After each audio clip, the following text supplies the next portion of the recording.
का जोश हाई, और जोश हाई ही नहीं है, अब तो 20,000 की दहलीज पर जाने की तैयारी निफ्टी करते हुए सिर्फ आप अंदाजा लगाएं तो लगभग 56 अंक दूर है 20,000 के आंकड़े को छूने में। और अगर आप क्लोजिंग रिकॉर्ड हाइज देखेंगे निफ्टी के तो वो 19,982 के हैं। तो जिस रफ्तार से मार्केट्स चले हैं, ये लगातार 7वां सेशन है जब कंसिस्टेंट स्ट्रेंथ हमने मार्केट्स में आती हुई देखी है, और आज ये 7वां सेशन है। जुलाई 20 को 19,992 के लेवल्स निफ्टी ने छुए थे, जो कि क्लोजिंग रिकॉर्ड हाईज थे, और अब उन लेवल्स तक पहुंचने की तैयारी करते हुए निफ्टी एक बुल रन में कंसिस्टेंट अप मूव, सभी सेक्टर्स में खरीदारी है, और मिड कैप्स और स्मॉल कैप्स तो एक आउट परफॉर्मेंस दिखा ही रहे हैं। तो 20,000 के आंकड़े का इंतजार। और अगर आप बाकी इंडाइसेस भी देखेंगे तो बैंक निफ्टी में भी 250 अंकों की तेजी है, मिड कैप स्मॉल कैप्स भी रिकॉर्ड हाइज पर कारोबार कर रहे हैं आज के सेशन में। यहां पर हमने कंसिस्टेंटली नए रिकॉर्ड हाइज बनते हुए देखे हैं। मार्केट की ब्रेथ देखेंगे तो भी एंटायरली पॉजिटिव ही है, बढ़ने वाले स्टॉक्स की संख्या क्योंकि ज्यादा है कंपैरेटिवली गिरने वाले स्टॉक्स के। एक बार लेकर आते हैं एनएससी स्टैट्स आपकी स्क्रीन पर, और उसके बाद एक बार इंटरनेशनल क्यूज को भी समझ लेंगे। हालांकि इन मार्केट्स अपने ही दम पर आज एक शानदार परफॉर्मेंस दिखा रहे हैं। 1716 स्टॉक्स है जो कि बढ़कर कारोबार कर रहे हैं, और लगभग 1242 स्टॉक्स है जो कि गिरावट के साथ कर रहे हैं ट्रेड। चलिए क्विकली देख लेते हैं इंटरनेशनल संकेतों को भी। यूरोपियन मार्केट्स की शुरुआत तेजी के साथ हुई। ये हफ्ता काफी इंपॉर्टेंट है ग्लोबल मार्केट्स के लिए, वो इंडियन मार्केट्स के लिए, क्योंकि कई नेशंस की जो इन्फ्लेशन नंबर्स हैं वो इस वीक जारी होंगे। यूरोपियन मार्केट्स तेजी के साथ शुरुआत करते हुए, और काफी बिजी वीक ये रहेगा ग्लोबल इकोनॉमिक डेटा के हिसाब से। एशियन मार्केट्स मिक्स्ड है, हांगकांग और निकेई ये दोनों मार्केट्स नीचे हैं, बाकी तमाम मार्केट्स में हरे निशान में ही कारोबार होते हुए दिखाई दे रहा है। तो चाइना और इंडिया के जो सीपीआई इन्फ्लेशन नंबर्स है वो कीनली अवेटेड हैं। डाउ फ्यूचर्स बिल्कुल यहाँ पर हल्की बढ़त के साथ ट्रेड कर रहा है, 106 अंकों की बढ़त देखने को मिल रही है डाउ फ्यूचर्स में। इसके अलावा अगर आप देखेंगे नेस्डैक फ्यूचर्स को तो यहाँ भी हरे निशान में ही ट्रेडिंग हो रही है, 83 अंकों पर नेस्डैक के फ्यूचर्स हैं। तो एशियन मार्केट्स थोड़े मिक्स्ड हैं, यूरोपियन मार्केट्स की शुरुआत बेहतर। और अगर आप अमेरिका के फ्यूचर्स देखेंगे तो यहाँ भी तेजी के साथ ही कारोबार आज के सेशन में हो रहा है। तो हुआ क्या है अब तक मार्केट में, बाजार की बड़ी बातें आपके लिए लेकर आते हैं। तो एक शानदार तेजी इंडियन मार्केट्स में, निफ्टी 20,000 से चंद कदम दूर, कोशिश करते हुए आज के सेशन में ही इस आंकड़े को पार करने के। और बैंक निफ्टी भी अब लगभग 300 अंकों पर आ चुका है, मिड कैप स्मॉल कैप्स भी नई ऊंचाई पर हैं। G20 का इंपैक्ट आपको दिखेगा काफी सारे पॉकेट्स पर, रेलवे, शुगर, इंफ्रा स्टॉक्स में तेजी का action, auto, power, realty stocks में भी उछाल है, सरकारी बैंक चल रहे हैं, ऑटो एंसिलरीज चल रहे हैं। कोई दबाव है कहीं तो वो है फार्मा में, फार्मा स्टॉक्स थोड़े से लेगार्ड्स हैं आज के कारोबार में। अरुण कुमार मंत्री फिनमार्ट के हमारे साथ मौजूद हैं। अरुण नमस्कार, स्वागत है आपका। बताइए पहले तो क्या आउटलुक आपका है रिमेनिंग सेशन के लिए निफ्टी बैंक निफ्टी पर? तेजी के ट्रेडर्स स्टॉप लॉस कहाँ मेंटेन करें, क्या टारगेट्स आप देख रहे हैं आज के लिए, अगले 1-2 दिनों के लिए? देखिए, गुड आफ्टरनून दीपाली जी। देखिए, ओवरऑल मार्केट तो डेफिनेटली बुलिश नजर आ रहा है। शॉर्ट कवरिंग का काफी बड़ा सहारा मार्केट को मिल रहा है। ओवरऑल मुझे लग रहा है 20,050 20,100 तक मुझे लग रहा है मार्केट एक्सटेंड होनी चाहिए रैली। नो डाउट 20,000 का आंकड़ा एक साइकोलॉजिकल रेजिस्टेंस जरूर रहता है, पर ऑलरेडी फ्यूचर्स में वो आंकड़ा आ चुका है। 20,025 का हाई फ्यूचर्स में भी आज देखने को मिला है। तो ओवरऑल मुझे लग रहा है निफ्टी में इस एक्सपायरी तक बुलिश मोमेंटम जारी रहना चाहिए।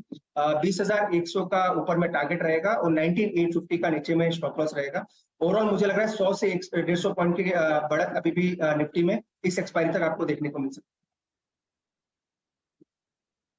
स्टॉक स्पेसिफिक ट्रेड्स आपकी ओर से?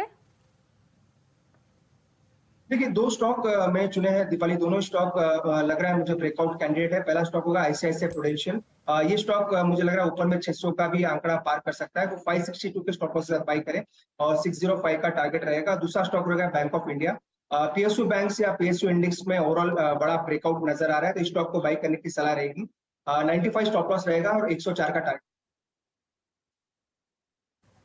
ओके, तो बैंक ऑफ इंडिया में खरीदारी की सलाह है। सरकारी बैंक स्टॉक्स में इनफैक्ट एक तेजी आज के सेशन में देखने को मिल भी रही है। हमारी लिस्ट में भी शामिल है ये आज के मिड कैप गेनर्स की लिस्ट में। इनफैक्ट ले भी आते हैं आपके सामने। मिड कैप इंडेक्स तो आपने देखा ही अच्छी तेजी दिखा रहा है आज के कारोबार में, लेकिन पॉकेट्स दिखाते हैं। और शुरुआत कर लेते हैं रेलवे स्टॉक्स के साथ, जहां पर एक अच्छा मोमेंटम आज के कारोबार में देखने को मिल रहा है। IRFC पहले आपकी स्क्रीन पर लेकर आते हैं, क्योंकि रेलवे स्टॉक जोरदार एक्शन में। IRFC, RailTel, RVNL, IRCON, in fact list काफ़ी लंबी हो सकती थी क्योंकि और भी काफ़ी सारे स्टॉक्स हैं रेलवे पॉकेट से, टीटागढ़ वैगन, टैक्समैको, रेल जहां पर तेजी बनी हुई है 10% ऊपर, IRFC रेल 5% ऊपर, RVNL 14% ऊपर, इरकॉन में 17% का उछाल। सरकारी बैंक स्टॉक्स में Indian overseas bank, bank of India, Canara bank, Karnataka bank में जोरदार तेजी, 5% तक के मूव्स यहाँ हैं। पावर स्टॉक्स में एक्शन तेजी का, JSW energy, Adani power, ABB, NHPC strength दिखाते हुए। JSW एनर्जी 10% ऊपर, अदानी पावर 7% ऊपर है, ABB इंडिया में भी 4% का मूव देखने को मिल रहा है। IT में सिलेक्ट बाइंग है, मिड कैप स्मॉल कैप्स में साइंट 4% ऊपर है, पिसमाइंड 2.5% ऊपर है, और इन प्रोग्राम सिस्टम्स भी 2% तक की तेजी देखने को मिल रही है। शुगर का एक्शन दिखाएंगे आपके सामने, और रेणुका, डालमिया शुगर, बलरामपुर चीनी, त्रिवेणी इंजीनियरिंग 6% तक ऊपर है आज के कारोबार में। रियल्टी में भी बाइंग है आज, और रियल्टी में कुछ सेलेक्ट पॉकेट्स देखें तो महिंद्रा लाइफ, लोधा, फिनिक्स, ओबेरॉय यहाँ पर 3% तक का मूव है। कुछ और स्टॉक्स दिखाते हैं जहां पर एक अच्छी बाइंग आज के कारोबार में है, और उसमें SJVN 16-17% ऊपर है, वोडाफोन आइडिया 7% ऊपर है, इमामी में 7% का उछाल है, पिरामल एंटरप्राइजेस भी 4% ऊपर है। वोडाफोन आइडिया इनफैक्ट पिछले हफ्ते भी काफी फोकस में रहा, 7% ऊपर आज भी है, और इनफैक्ट ये जो मौजूदा हफ्ता है ये वोडाफोन आइडिया के लिए काफी अहम है, और इस हफ्ते कंपनी में निवेश आना है। अगर निवेश नहीं आया तो कंपनी के लिए मुश्किलें आ जाएंगी, और इसी लिहाज से हमने ये बाइंग वोडाफोन आइडिया के स्टॉक में पिछले हफ्ते इमर्ज होती हुई भी देखी है, जो कि इस हफ्ते भी कंटिन्यू हो रही है। और इसी हफ्ते कंपनी को 5G स्पेक्ट्रम की पहली किश्त भी चुकानी है, तो उस हिसाब से भी जो फ्लोज, जो फंड्स कंपनी को मिलने हैं वो काफी इंपॉर्टेंट रहेंगे। और डिटेल्स लेकर असीम मनचंदा हमारे साथ मौजूद है। तो असीम बताइए, क्या डिटेल्स वोडाफोन आइडिया को लेकर? स्टॉक तो एक्शन में बना हुआ है ही, कितनी रकम मिल सकती है, नहीं मिल पाई, कोई डिले हुआ तो क्या लाइकली इंपैक्ट हो सकता है, बताइए। देखिए, वोडाफोन आइडिया को अपनी 5G स्पेक्ट्रम की पहली किश्त 17 अगस्त तक जमा करनी थी, लेकिन कंपनी उसको जमा नहीं कर पाई। अब कंपनी ने उसके ऊपर मोरेटोरियम पीरियड लिया है। 30 दिन के अंदर कंपनी ब्याज के साथ ये रकम अदा करेगी। तो 17 सितंबर तक कंपनी को करीबन 1700 करोड़ रुपए दूरसंचार विभाग को देने होंगे। अगर कंपनी ऐसा नहीं कर पाती है तो कंपनी का जो स्पेक्ट्रम है वो वापस ले लिया जाएगा। तो इसलिए कंपनी काफी कोशिश कर रही है कि इस हफ्ते के अंदर अंदर कोई डील क्लोज कर ली जाए, कहीं से इन्वेस्टमेंट लेकर के आया जाए। हालांकि जो प्रमोटर्स हैं उन्होंने भरोसा दिलाया कि वो कंपनी के अंदर 2000 करोड़ रुपए डालेंगे, लेकिन प्रमोटर्स भी यही चाहते हैं कि पहले कोई इन्वेस्टमेंट बाहर से आ जाए ताकि उसको सस्टेन बना करके एक इन्वेस्टमेंट किया जा सके और 2000 करोड़ रुपए डालने का भी कोई फायदा हो। तो ये इंपॉर्टेंट वीक है वोडाफोन आइडिया के लिए, क्योंकि अगर इस हफ्ते इन्वेस्टमेंट नहीं आता तो उसके बाद फिर काफी लंबा कंपनी को इंतजार करना पड़ सकता है नए इन्वेस्टमेंट के लिए, टारगेट करने के लिए। अभी प्रमोटर्स के ऊपर सारी निगाहें लगी हुई हैं कि प्रमोटर्स कौन से प्रमोटर कौन सी कंपनी से 2000 करोड़ रुपए इस कंपनी को देंगे ताकि कंपनी अपनी लायबिलिटी पूरा कर सके। तो अब फिलहाल हमें इस हफ्ते इंतजार करना पड़ेगा कि क्या कोई नया निवेश आ रहा। कई बैंकर से कंपनी की बातचीत चल रही है, कई डील्स की फाइनल करने के लिए बातचीत लगातार चल रही है, लेकिन अभी तक कोई कॉन्क्रीट डील इमर्ज नहीं हुई है। तो हमें इस हफ्ते भी वेट एंड वॉच करना पड़ेगा। चलिए, तो ये तो डिटेल है वोडाफोन आइडिया के 7% ऊपर स्टॉक है, और जैसे असीम ने भी कहा और हमने भी शुरुआत में मेंशन किया, जो फंड्स मिलने हैं वो काफ़ी इंपॉर्टेंट है। 2000 करोड़ के इक्विटी निवेश का वादा भी प्रमोटर्स ने किया है वोडाफोन आइडिया के लिए। असीम हमारे साथ कनेक्टेड है अभी भी, उनसे एक और स्टॉक पर बात करेंगे, वो है ITI लिमिटेड का, क्योंकि ITI लिमिटेड ने लैपटॉप और माइक्रो PC बाजार में उतरा है, और कंपनी के मुताबिक उसने ब्रिटिशी जो फॉरेन ब्रांड्स है उनको पीछे छोड़ते हुए कई टेंडर हासिल किए हैं। कंपनी ने इंटेल कॉर्पोरेशन के साथ डिजाइन और मैन्युफैक्चरिंग के लिए MOU भी किया है। असीम बताइए, और क्या डिटेल्स हैं ITI लिमिटेड को लेकर? देखिए, ITI पिछले काफी लंबे समय से टेलीकॉम इक्विपमेंट बना रही है, लेकिन कंपनी ने अब अपनी साइड बिजनेस में फुल एडिशन किया है। अब कंपनी लैपटॉप और PC भी बाजार में उतार रही है। इसके लिए उसने इंटेल कॉर्पोरेशन से मैन्युफैक्चरिंग और डिजाइन के लिए एक MOU भी किया है। कंपनी ने ऑलरेडी 12000 के आसपास स्मैश PC नाम के ब्रांड से ये लैपटॉप और PC बाजार में उतारे। कंपनी ने दावा किया कि उसको इसको लेकर के काफी अच्छा रिस्पॉन्स मिल रहा है। कई विदेशी कंपनियों को उसने पीछे छोड़ते हुए टेंडर भी हासिल किया है, खासतौर पे कि उसको जो केरला सरकार है उससे 9000 लैपटॉप का टेंडर भी मिला है, और कंपनी लगातार अपने प्रोडक्शंस को बढ़ा रही है। कंपनी केरल के पलक्कड़ में अपने ये लैपटॉप और PC बना रही है। तो कंपनी का कहना है कि वो इस बाजार को एक्सपेंड करने के लिए काफी तैयार है। स्टूडेंट को फोकस करते हुए लैपटॉप बाजार में उतारेगी, और जितने भी टेंडर्स चाहे वो सरकारें बांट रही हैं या फिर दूसरे टेंडर्स हैं उसमें भी पार्टिसिपेट करेगी, ताकि आने वाले दिनों में उसके PC और लैपटॉप ब्रांड को आगे बढ़ावा दिया जा सके। तो एक वहां पे एक नया प्रोस्पेक्टस, नया बिजनेस कंपनी देख रही है।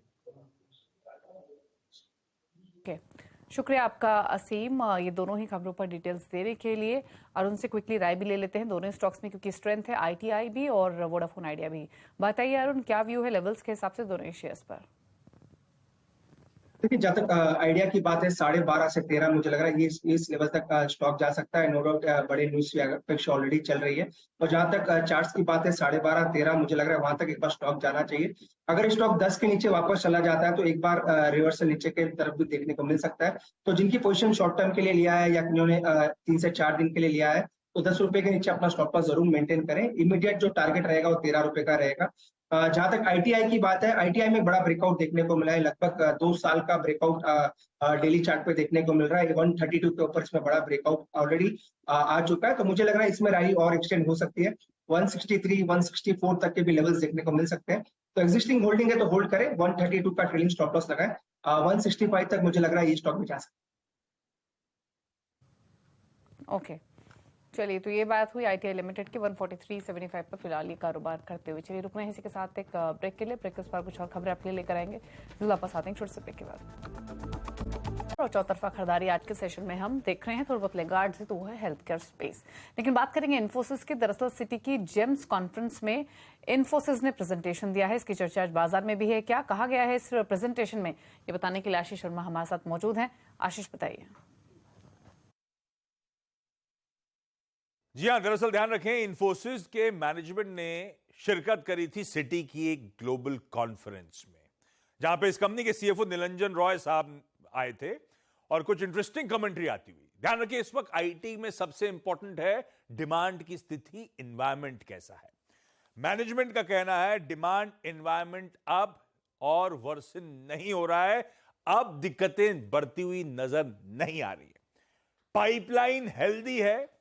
हाँ, यह जरूर है कि कन्वर्जन साइकिल जो है, कन्वर्जन साइकिल मतलब हम और आपकी बातचीत शुरू हुई, क्लाइंट के साथ बातचीत शुरू हुई, वो डील जब सील हो रही है उसमें समय अभी थोड़ा ज्यादा लग रहा है। अदरवाइज कोई दिक्कत नहीं हो, कन्वर्जन साइकिल अभी थोड़ी लंबी है। जो दिक्कतें, थोड़ी बहुत सॉफ्टनेस है, डिमांड में धीमापन है, वो शॉर्ट साइकिल कॉन्ट्रैक्ट्स में, क्योंकि अनसर्टनिटी, अनिश्चितता है, तो वहां पे थोड़ी सी अभी भी दिक्कत नजर आती है। लेकिन वहां पे भी हालात पटरी पे आना शुरू हो गए, सुधरना शुरू हो गए। ध्यान रखिएगा, इन्फोसिस ने बीच में कुछ 3 लार्ज डील्स का अनाउंसमेंट करा था। मैनेजमेंट कह रहा है कि FY25 ऑनवर्ड्स वो रेवेन्यूज में कंट्रीब्यूट करना शुरू करेगी। FY24 में ऑलरेडी बैठे हुए हैं, अगले साल के रेवेन्यूज में आता हुआ नजर आएगा। हाँ, एक बात है, मार्जिन्स को लेकर उनका कहना है क्योंकि लार्ज डील जब एग्जीक्यूट होना शुरू होती है तो मार्जिन्स पे थोड़ा सा इंपैक्ट आता है, वो इंपैक्ट पड़ेगा।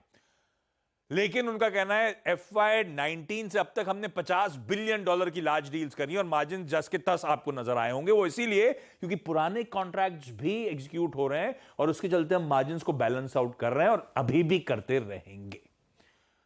खैर, ये सब मार्जिन की पिक्चर अपनी जगह। सबसे इंपॉर्टेंट था डिमांड एनवायरनमेंट और सबसे इंपॉर्टेंट ये कमेंट्री कि अब डिटोरिएशन मार्केट प्लेस में नहीं हो रहा है, बल्कि हालात पटरी पे आना शुरू हो गए।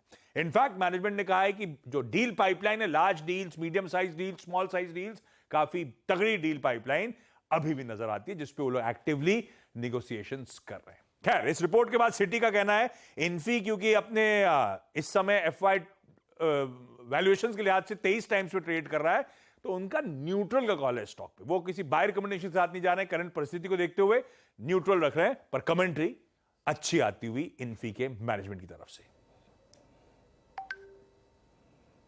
बताने के लिए तो एक अच्छी बात है, इन्फोसिस की मैनेजमेंट ने कहा है कि आगे डील्स को लेकर चिंता नजर नहीं आ रही है, तो थिंग्स यहां से गोइंग फॉरवर्ड इंप्रूव होते हुए दिखाई देंगे।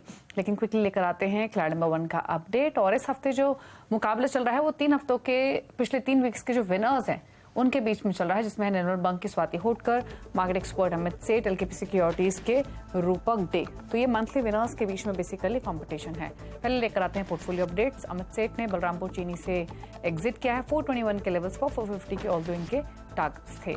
इसके अलावा अगर बाकी पोर्टफोलियो देखेंगे, रिटर्न के हिसाब से स्थिति देखा